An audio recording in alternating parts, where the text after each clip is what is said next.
Most of you believe the biggest threat to your financial future is inflation, the stock market, or losing your job, but you're profoundly mistaken. The real danger, the one that determines whether you'll build real wealth over the long term or remain stuck exactly where you are today, is what you do every night between 6 p.m. and 10 p.m.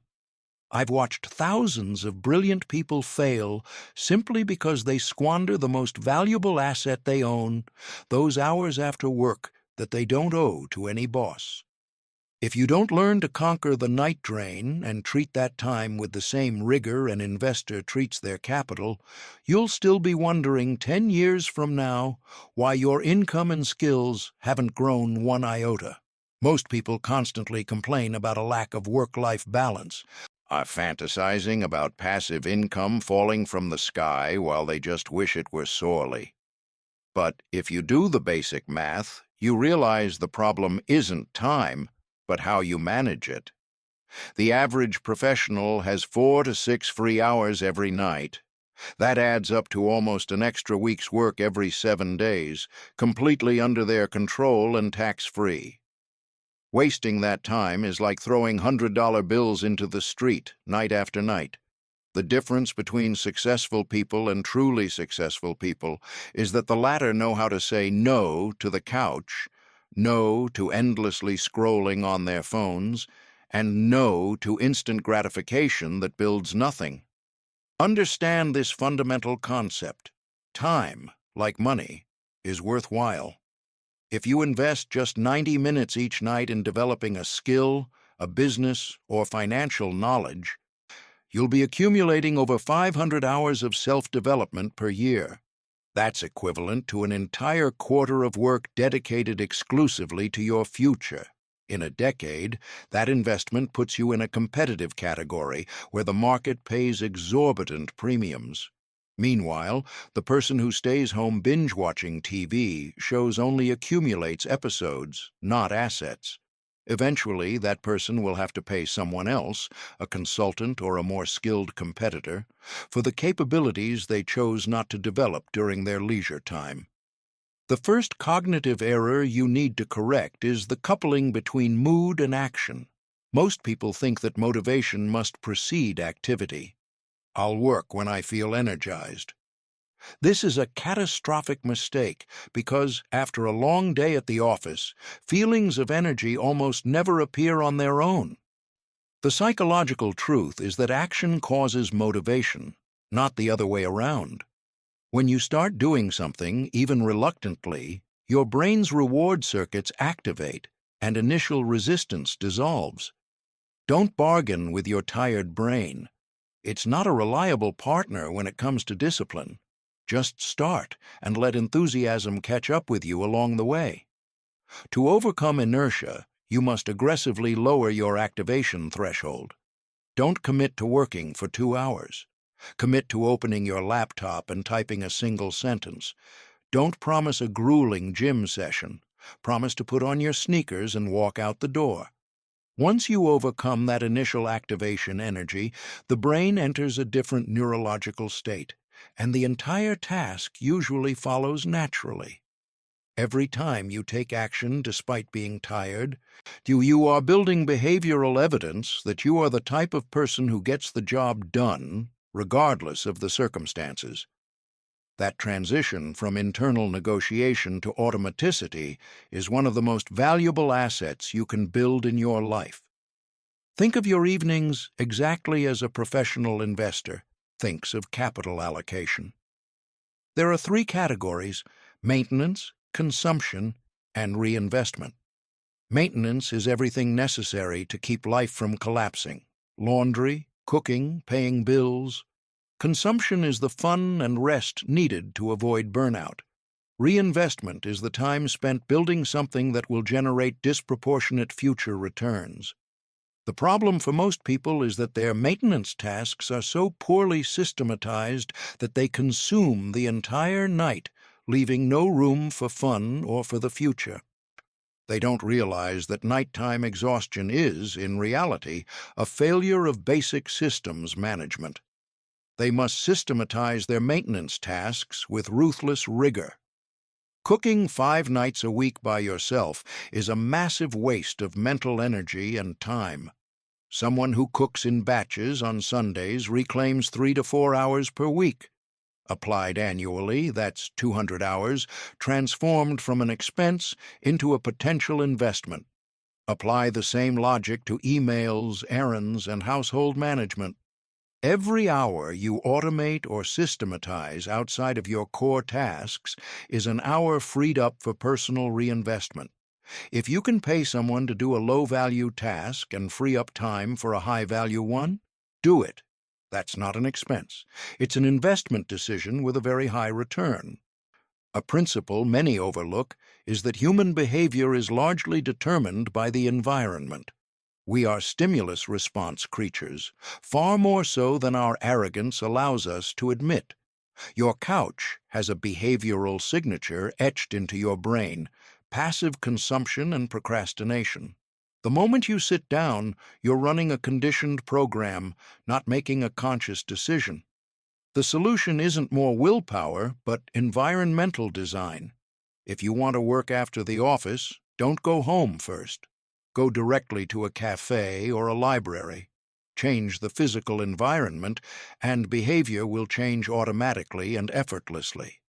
Within your home, maintain strict spatial separation.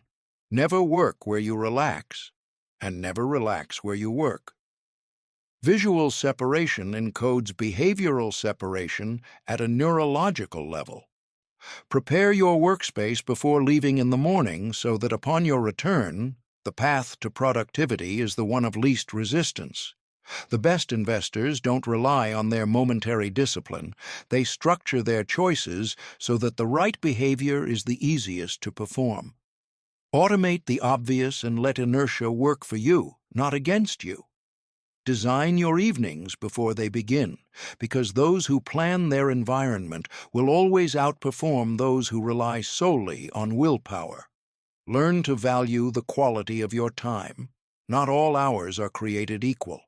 After 10 hours of decisions and work-related stress, your prefrontal cortex is exhausted. Your capacity for original thought and self-regulation is minimal. Therefore, don't place the entire burden of your personal development at night. Diversify. Identify your premium cognitive window, which for many is the hour before the world starts demanding things of you in the morning. 30 minutes of work on your most important project upon waking is often more productive than 2 hours of exhausted effort at midnight. Be rational in allocating your cognitive resources. Dedicate your freshest hours to what matters most. Finally, understand that your physical condition isn't a lifestyle variable. It's the operating system of your success. I've seen geniuses operate at a fraction of their capacity simply because they were chronically sleep-deprived or malnourished. Treating health as secondary is a catastrophic miscategorization. Sleep isn't a luxury. It's the bare minimum requirement for functioning in a knowledge economy. Without a solid physical foundation, the other 4 principles will operate at a severe discount. Respect your body not out of vanity, but because it's the one asset you can't replace or insure. A well-rested person generates vastly superior hourly returns in quality and focus than someone trying to build an empire on 5 hours of sleep and caffeine. Most of you operate under the dangerous illusion that knowledge is something static, a trophy to hang on the wall after graduation. Nothing could be further from the truth.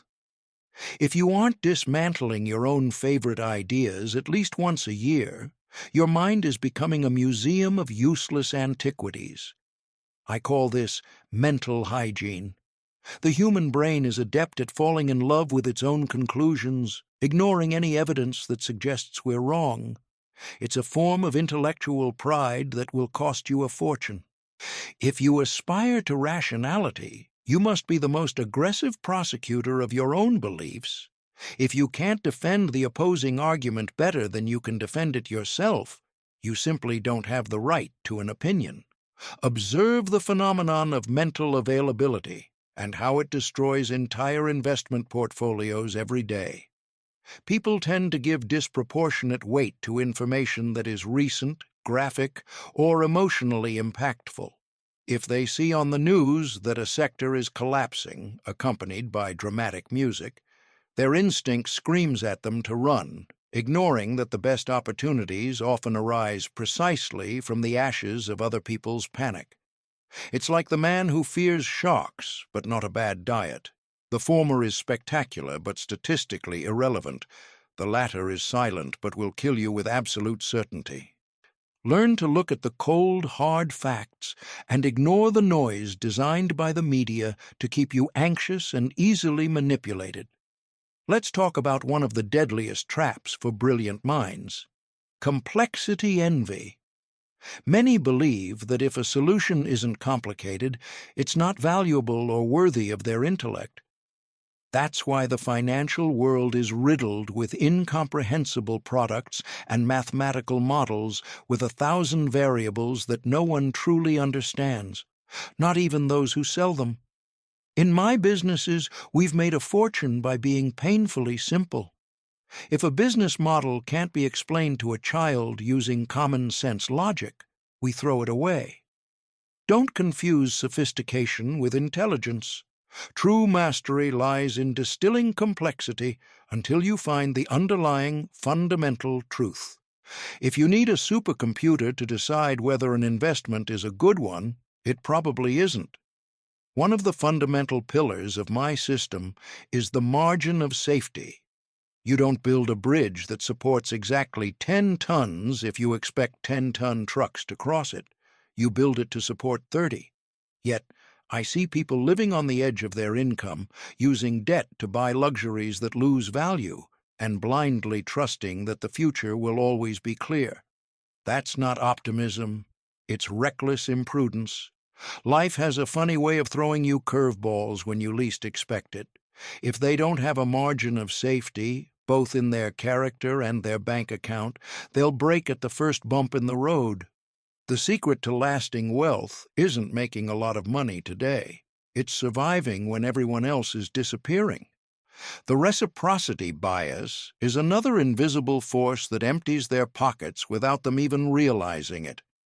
Human beings are biologically programmed to return favors, and professional salespeople know this perfectly well.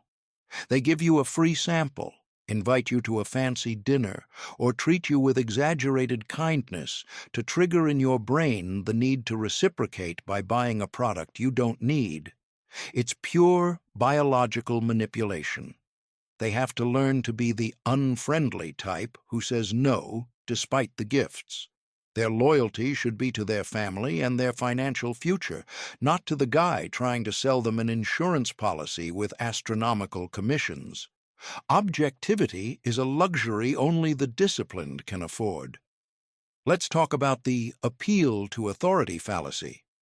We have a stupid, servile tendency to believe anyone who wears an expensive suit or has a degree from a prestigious university.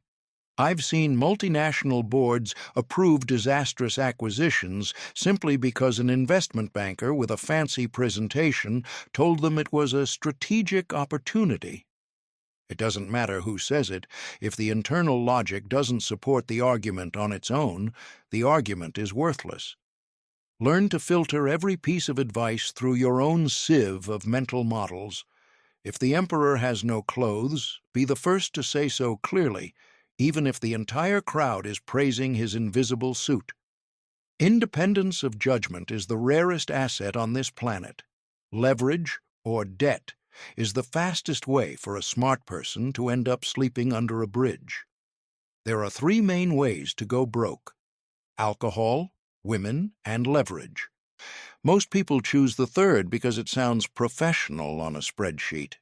Using borrowed money to invest is like putting a steel spike on your steering wheel pointing directly at your heart. If the road is smooth, you get there faster, but at the slightest bump, you're dead. We've never been in a hurry to get rich using other people's money. If you're smart and patient, money will come naturally. There's no logical need to risk what you have on something you don't really need. Consider confirmation bias. the true cancer of rational thought. Once we adopt an idea, we desperately seek out any data that supports it and automatically dismiss anything that contradicts it. This is why the world is so dangerously polarized and why investors hold on to stocks plummeting to absolute zero with almost religious faith. To combat this, I actively seek out people who disagree with me and try to understand their logic honestly. If they can't find the flaw in your own thinking, I assure you the market will find it for you, and it will exact a hefty price. Humility isn't thinking less of yourself. It's doubting your own opinions as if they were absolute truths. Specialization is a double-edged sword in modern society. The market rewards you for knowing a lot about very little, but that makes you a functional idiot in the other areas of life that truly matter. It's the syndrome of the man with a hammer who sees nails everywhere. If you only know about finance, you don't understand the mass psychology that drives prices. If you only know about engineering, you don't understand the economic incentives that corrupt power structures. You have to be a generalist on the big picture to be an effective specialist in your own field. Worldly wisdom requires you to jump the fences of university departments and understand how all the pieces of the puzzle fit together. Finally, understand the power of association. The brain links things that have no logical connection simply because they happened together in time. If you made money on an investment during a rainy afternoon, your subconscious might start preferring cloudy days for doing business. It's absurd, but that's how we operate on an instinctive level. In the same way, we associate a high price with quality or a presentable person with honesty. You must learn to separate the raw facts from emotional associations. A good company can be a terrible investment if the price you pay is too high. And don't be swayed by the shiny packaging. What matters is intrinsic value, and that can only be seen with the eyes of reason. The concept of opportunity cost is something most people understand superficially but completely ignore in daily practice. In life and business, every time you say yes to a mediocre proposal, you're saying no to the possibility of something extraordinary. If you buy a stock in a company that's barely surviving, you're giving up the ability to invest that same capital in a company that will dominate the world. In my experience, we don't compare our investments against a theoretical model. We compare them against the best alternative we have on the table. If you have a golden opportunity, anything else is a costly distraction. Our learning to filter out the good to expect the great is what allows you to focus your energy on the few moments that will truly move the needle on your destiny. I must warn you about the danger of ideological consistency, which is essentially a form of intellectual suicide. The human brain prefers to hold a fixed opinion forever because changing your mind requires an expenditure of energy that evolution has taught us to conserve. But in a world that changes so rapidly, blind consistency is a recipe for disaster. I always try to dismantle my own favorite ideas. If a year goes by and you haven't discarded at least one of your most deeply held beliefs, you've lost a year of growth. The ability to admit you were wrong is not a sign of weakness, it's the clearest sign of intelligence. You must be a sentinel of your own mind, constantly watching to see which wires have crossed and which ideas no longer fit reality. Let's talk about the association fallacy, where the brain mistakenly links past success to personal skill. Just because you made money betting on a tech stock doesn't mean you're a tech expert. You could have simply been a lucky fool caught in a bull market. Luck masquerades as skill with a frequency that should frighten you. To combat this, you must analyze the process that led you to the decision, not just the end result. A good outcome stemming from a flawed process is merely a trap that sets you up for much greater failure in the future. Focus on the quality of your thinking and the soundness of your logic, and the results will take care of themselves over time. Complexity envy is another affliction that particularly affects people with high IQs. Many believe that if a solution isn't complicated, it can't be good. That's why you see so many fund managers creating obscure financial derivatives and algorithms that no one truly understands. In my businesses, we prefer absolute simplicity. If a business requires a computer model with 1,000 variables to be understood, we're simply not interested. The best opportunities are often those you can explain to a 10-year-old in a single paragraph. Mental clarity is a superpower in a world drowning in unnecessary data. Don't confuse sophistication with effectiveness. Often, the most direct path to wealth is the one with the fewest frills. Consider the power of negative social proof. Just as people follow the herd into the abyss during bubbles, they also flee from the best opportunities when panic grips the streets.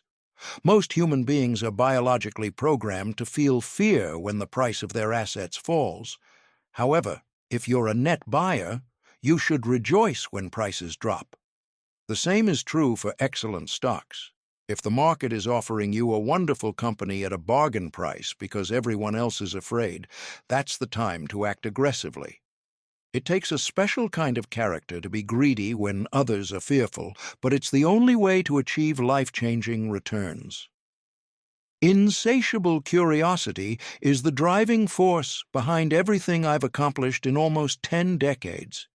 You can't just decide to be smart one Tuesday afternoon. It's the culmination of years of constant learning. I always say my goal is to die a little less stupid than when I woke up that morning. This commitment to lifelong learning gives you an unfair competitive advantage over those who stopped studying as soon as they received their college degree. The world is full of people trying to solve 21st-century problems with outdated mental tools. If you're not constantly updating your mental software, you'll become obsolete faster than you can imagine. Let's talk about integrity, a concept many consider optional in business, but which is fundamental to survival. You'll encounter many brilliant people who are completely unethical. My advice is simple. Avoid them at all costs. You can't make a good deal with a bad person, no matter what the numbers on paper say. Reputation takes decades to build and only a second to destroy because of a shortcut that wasn't worth it. I've seen very capable men lose everything due to a lack of character. At the end of your life, the only thing you truly own is your name and the trust you've inspired in others. Don't sell it for a few pieces of silver.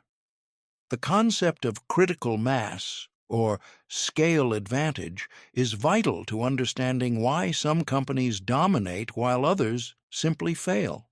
In many sectors, being the biggest gives you a cost advantage that no one can match. It's a positive feedback loop. You sell more because you're cheaper, and you're cheaper because you sell more. But beware, scale also brings bureaucracy, which is the cancer of corporate efficiency. As an investor, I look for companies that have the benefits of scale without the dead weight of complacency. It's a rare combination, but when you find it, you've struck gold. Understanding these dynamics is far more useful than trying to guess what the stock market will do tomorrow. Aggressive patience is a paradox that defines my success. We might go years without making a single significant purchase. We sit on a mountain of cash, waiting patiently, while the rest of the world calls us old-fashioned or tells us we're missing out. But when the right opportunity comes along, when the price is ridiculously low and the deal is excellent, we don't buy a little. We buy with everything we have. Most people do too many small, mediocre things. The secret is to do nothing most of the time, and then act with astonishing determination when the odds are massively in your favor. Intelligent inactivity is a lost art. Finally, in this section, I want you to reflect on self-pity. It's one of the most destructive emotions you can harbor in your mind. When something goes wrong, the human tendency is to blame the economy, the government, or bad luck. Feeling like a victim is a form of mental paralysis that prevents you from moving forward. I've experienced personal tragedies and financial setbacks, but I've never allowed myself the luxury of feeling sorry for myself. Self-pity doesn't solve problems, it only clouds judgment and drains the energy needed for action. Take full responsibility for your life and your decisions. That's the only foundation upon which a rational mind can be built. The signaling theory is something you should examine closely if you want to understand human folly. We live in a society where people spend money they don't have to buy things they don't need, on solely to impress people they don't even like. It's a form of collective madness. True wealth is what you don't see, the assets that work while you sleep and the ostentation you've forgone. By relinquishing immediate external validation, you're buying something infinitely more valuable, freedom and autonomy over your own time. If your happiness depends on the rest of the world thinking you're successful, you've handed control of your well-being over to strangers. Financial rationality begins when you silence your ego and let compound interest do the talking. You must understand that the world isn't a linear machine where A always leads to B. It's a complex system full of unpredictable interactions. That's why I'm wary of any charlatan who promises guaranteed results or magic formulas. In a complex system, the most important thing isn't extreme optimization, but resilience. If you optimize your life so that everything only works under perfect conditions, you'll break down at the first contact with harsh reality. I prefer to be a little less efficient today to be much more robust tomorrow. Long-term survival is the only objective that truly matters in the game of money. If you manage to stay on the board long enough without going broke, time will do the heavy lifting. Don't look for the perfect move, look for the move that ensures you keep playing. Resentment is another poison you must purge from your system if you aspire to mental clarity. It's like drinking acid and expecting your enemy to burn. Resentment clouds the mind so much that it prevents you from seeing the opportunities right in front of you. I've seen people waste decades dwelling on past injustices, real or imagined, instead of building a solid future. If you want to be a good investor and a functioning human being, you must learn to move on. Life is too short to carry the dead weight of grudges. Clear your mental slate frequently so that logic and objectivity have the space they need to operate without emotional interference. In the struggle between specialization and polymathy, I will always side with the one who grasps the big ideas from multiple disciplines. The market will pay you for knowing a lot about a small niche, but the world will destroy you if you don't understand how that niche fits into the global reality. You don't need to be an expert in every field, but you do need to understand the fundamental principles that govern reality, such as thermodynamics, evolution, and mass psychology. This multidisciplinary approach gives you an almost unfair competitive advantage over others. While specialists are trapped in their tunnel vision, you will be able to see the breaking points and hidden connections that others completely ignore.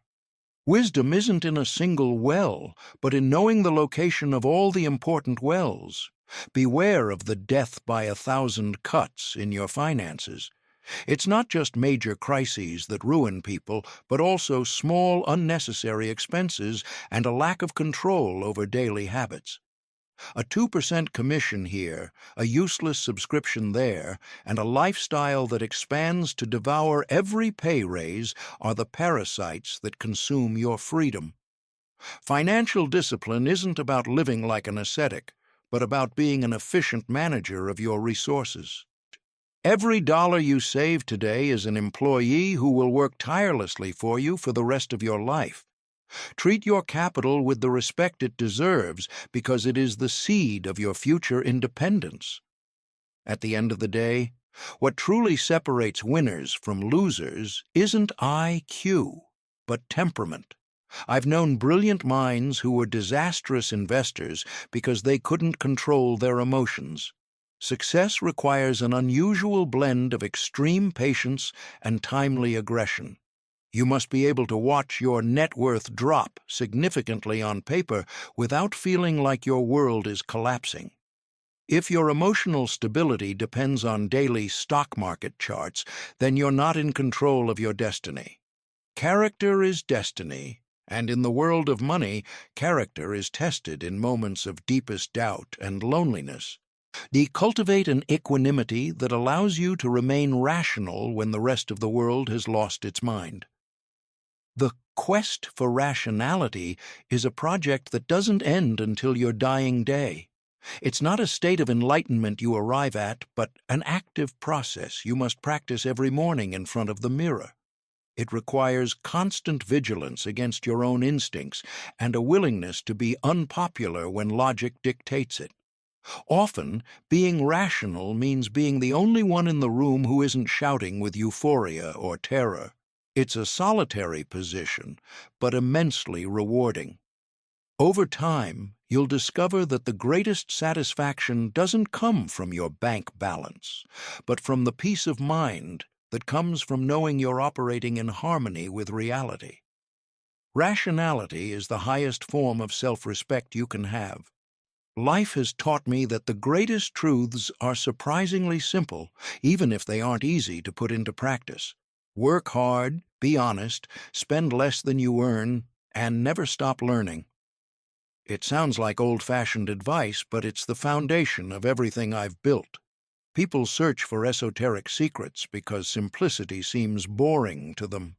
However, the true competitive advantage lies in doing the basics exceptionally well over a very long period. You don't need to jump over 6-foot hurdles. Look for 30-centimeter hurdles you can safely walk over. The accumulation of small ethical and rational advantages is what creates extraordinary results in the long run. Reflect on your scarcest resource, time. You can earn more money and buy more assets, but there's no way to recover a single lost second. That's why it's a fatal mistake to waste your life on people you don't respect or on activities that don't intellectually nourish you. Financial wealth has only one real purpose: to give you complete control over your time. If you have millions but remain a slave to other people's expectations, then you're not rich. You're just a prisoner with more comforts. My goal has always been to be my own master, and I assure you, it's the best investment I've made in my more than 90 years of life. I'll end with a thought about the legacy you leave behind. It's not measured by the amount of money in the bank, but by the clarity you've brought to those around you.